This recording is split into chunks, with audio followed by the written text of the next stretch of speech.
വിറയാർന്ന കൈയിൽ മൈക്ക് പിടിച്ച് ചലച്ചിത്ര പ്രമോഷൻ പരിപാടിയിൽ സംസാരിക്കുന്ന നടൻ വിശാലിനെ കഴിഞ്ഞ ദിവസം പ്രേക്ഷകർ സോഷ്യൽ മീഡിയയിലൂടെ കണ്ടതാണ്. 12 വർഷങ്ങൾക്ക് ശേഷം റിലീസ് ചെയ്യുന്ന വിശാൽ ചിത്രം മദഗജരാജയുടെ പ്രമോഷൻ വേളയിലായിരുന്നു നടന്റെ വരവ്. അത്യന്തം ക്ഷീണിതനായിരുന്ന വിശാൽ മൈക്ക് പിടിക്കാൻ പോലും കഴിയാത്ത വിധം അവശനായിരുന്നു.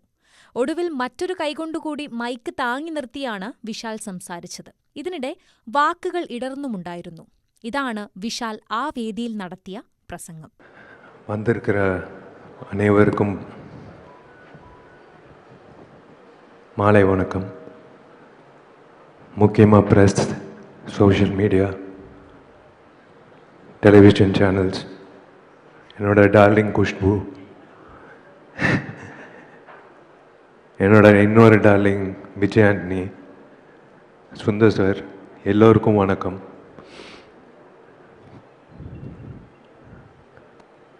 முக்கியமாக ஐ ஷுட் தேங்க்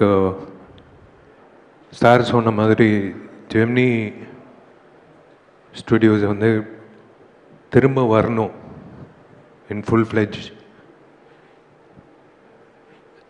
ஏன்னா we are lacking production houses, to be very frank.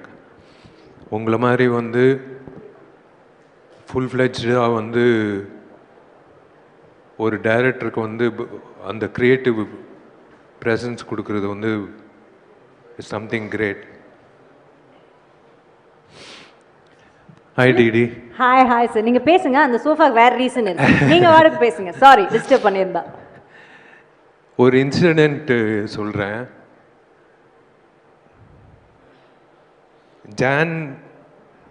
ஜான்வரியில் இந்த வருஷம் பெஸ்ட் ஆக்டர் அவார்டு கிடைக்குதோ இல்லையோ, எனக்கு பெஸ்ட்டு சிங்கர் அவார்டு கிடைக்கும்னு நினைக்கிறேன்.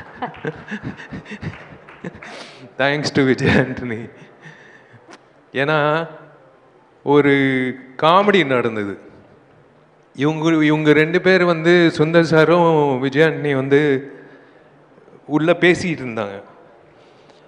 ஜி, இந்த பாட்டு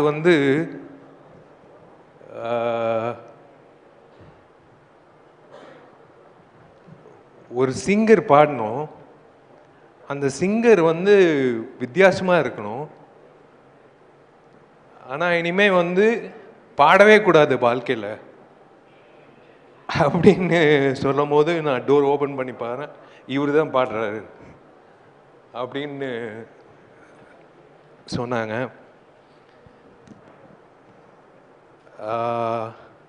விஷால் சார், இந்த கதை சொல்லுமா அவங்க ரெண்டு பேரையும் மேலே கூப்பிட்டுலாமா? நீங்க என்ன நினைக்கிறீங்க? Why don't we sit down and have a chat about this? Please வாங்க.